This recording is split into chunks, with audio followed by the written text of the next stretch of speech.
start off today's episode, we're going to be upgrading our backpack. And we can also take that, see that we have loads more space now, and put a crafting upgrade in there. So now have a crafting table wherever we go. And we can stick that back on our back. And we're also going to make a backpack from the Iron Jetpacks mod. To do this, we're going to need various steps, needing various different amounts of these coils, making these batteries. So we need 5 of those, because we will need to make the thruster, which takes one of those, and we need some furnaces. And we can grab some of our cobblestone, make up some furnaces, make up the thrusters. So we need 2 thrusters, and we need the belt, which is 3 leather and iron nuggets, and we need the capacitor, and we have ourselves an wooden jetpack. We're going to upgrade that all the way up to diamond. We didn't have enough diamonds to upgrade it all the way to a diamond jetpack, but we do have a golden one, so we can stick that in there and charge that up, at least with a bit of energy. And we can then stick that on our back, and we will be able to have it on and off. So if that's on to hover mode and actually on. Oh, so it's powerful. And then hover mode, we slowly drop down. I think goes through energy very quickly by the looks of it. Oh, a bit laggy as well.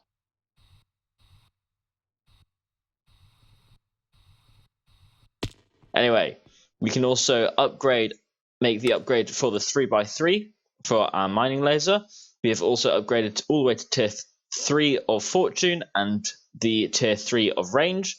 So what that will allow us to do is do some serious terraforming and start allowing us to start working on this area for making a proper base.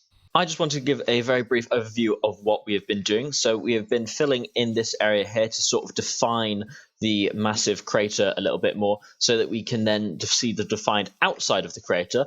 We have been destroying this hill and leveling out all of this area here, and I think we're going to cover over that massive hole there, and we're going to lay out some areas to have some farms to get going in this mod pack. The terraforming is now finished, and we have laid out 2 places to put in 2 of our farms. Now on this one here, we are going to have a tree farm, and on this other one, we're going to have a regular crop farm, and we're going to have those both coming into the central feed and into some kind of storage system. And to make these 2 farms functional, we are going to be using create. Now, to make all the items in crate, we're going to need a bunch of iron, we're going to need a bunch of andesite and iron nuggets for andesite alloy. We are also going to need to make polished rose quartz, which is going to take sandpaper, paper, rose quartz, redstone, nether quartz, all that good stuff. We're going to need to also make up brass, and the easiest way of making up brass is just to do it in a tinker's smeltery. So we're going to make up a tinker's smeltery real quickly, and that will get us the brass that we need for the deployer. And we're also going to make up some belts.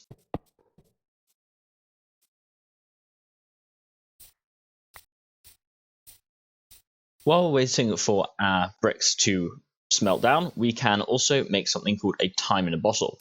Now, what this will do is it will store up all the time that we spend on in-game, and that will then allow us to do things like speed up certain processes. Now that we have some time stored in our bottle, we can shift right click on this and this, we can double tap it, and every time when we do it once it takes 30 seconds, when we do it twice it takes a whole minute.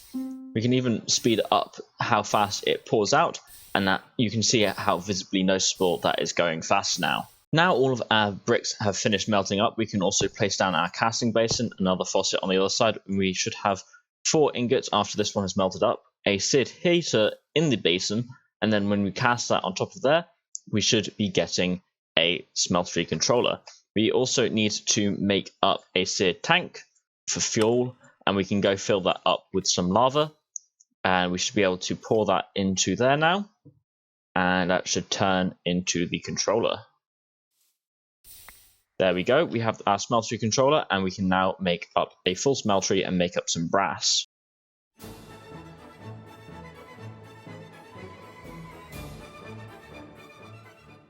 So we can throw some zinc and some copper in there, with the raw zinc that we also get 1 ingot and 3 nuggets, so we get a bit extra when processing in the smeltery, and when that smelts up we should be able to get some brass.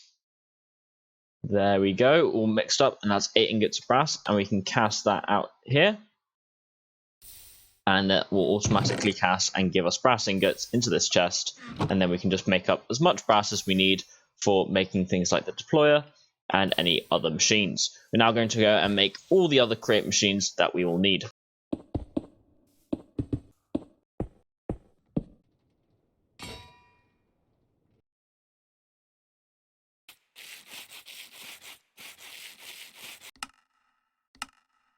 And finally, we can also make some engineer's goggles, which will help us see more information, and the wrench, which will help us put all of these together, and we can put our engineer's goggles on, and we can see that our wheel is producing 256 stress units, is consuming 128, and that will allow us to balance out our farms. So to build our farm, we're going to take that block away, not those ones though, put down a vertical gearbox, a mechanical bearing, and we're also going to actually have this stepped up, and then we're going to have our water wheel going like that.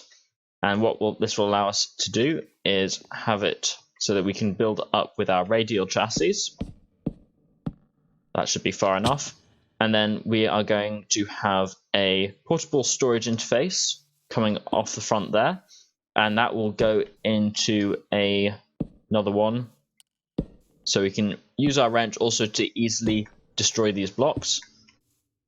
And then that will go into, that will have a smart chute. And currently that would just drop everything onto the floor, but we can have that going into a chest. Nice thing about smart chute is it does a whole stack at a time, which is much faster than a regular chute. So right above this is where we'll have the grass layer for planting the saplings on. And then on this layer, we will have to grab a slime ball and put down our mechanical saws. We also need to do this for that one, the portable storage interface, and making that surface sticky, we can place down all of the mechanical saws going along like that. And we also want to make that surface sticky and place down all of our deployers. There we go. And then we'll be able to put saplings in all of these. And if we place down a bucket of water in our water wheel, we should see that that all connects together. It's all working. This is connecting properly, and that it's not picking up any of the blocks from the ground. So we can put some saplings in these, and it will plant it all up, and we can see how big the circle is, and then we can build up around that. With this setup, we can also put filters on certain of the places, and that means that we can also have different types of saplings. So we can have fir saplings, we can have oak saplings, and we're going to leave it between 2 different types for the moment, just so we get 2 different logs, mix it up a bit. The fir trees are going to be growing up like these ones, so we'll get loads of wood from them, but you can't use the planks for everything compared to oak planks, and we can literally just set that off, and it should start going. Might be incredibly loud, just at least when planting it, but we can see that that should be working. It's not got as many saplings as it needs, but we'll be able to then cut this off where it's gone around and make it into a nice built up area, and then we can work on the insides. We also need to add some onboard storage, so we can just put things like that. And then that is just so it has storage between when it actually breaks the blocks, it has somewhere to put them before dumping them off into this chest, which I've also just placed down, because currently it just sprayed items everywhere. And there is our tree farm working. It's all working very well.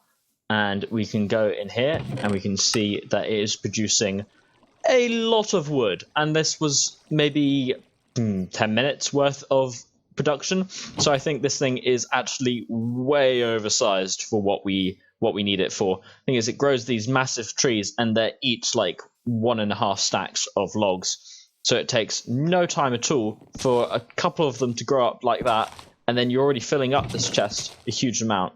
So you see this all come in, see, and then we've also got lots of food, so that's useful. And now we can go on to make our crop farm. So just like for our tree farm, I have set up a place for all of our crops, and we can drop down in here, and we're going to again place down a vertical gearbox with a mechanical bearing and radial chassis going up from there. And we're going to make a few things like that. We only need it to come up a little bit there, because we can then place that down there. Place a bunch of stone along the back, so we're going to mess up our crops, but then we can place down mechanical harvesters going all the way along. And I just had the thought that they're all going in the wrong direction, so we'll flip those around. There we go, and that's all flipped around.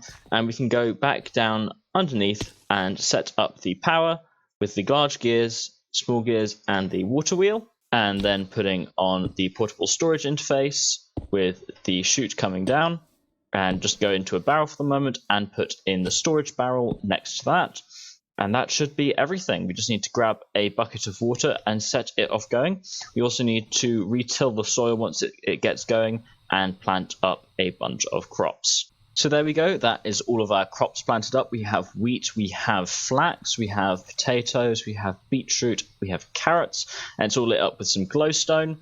And that will all go into this barrel down here and continuously work. We currently have our tree farm turned off just because of how overpowered it is, and that's just done by taking the water away. And we have it so that the mechanical bearing is set to only place when the anchor is destroyed, rather than when it is just stationary. However, that is all we'll have time for in today's episode. Thank you all for watching. If you enjoyed the episode, drop a like down below, subscribe if you haven't already, and I shall see you in the next one. Bye-bye.